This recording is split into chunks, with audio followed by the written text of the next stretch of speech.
কিন্তু আমার আমার কপালটাই খারাপ। যদি কপাল খারাপই না হইব, তাহলে ছোটবেলায় আমার মা ইভা কেন মারা গেল, আমার বাপ ইভা কেন বিয়ে করে সৎ মা ঘরে তুলে নিয়ে আসলো? আপনাকে কি মনে হয় আমার কি ইচ্ছা করে না? আমার কি ইচ্ছা করে না আপনার মতো সুন্দর একটা সংসার হোক, একটা সুন্দর পরিবার হোক?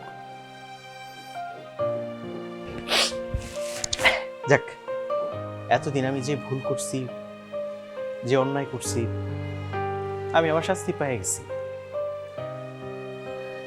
আমারে পুলিশে দিয়ে দেন, আমার কোনো দুঃখ নাই। কিন্তু দুঃখ থাকবো একটাই, হাসি, তোমার সাথে দেখা হওয়ার পর আমার জীবনটাই পাল্টাই গেছে। এখন যদি ওনারা আমার পুলিশের কাছে দিয়ে দেয়,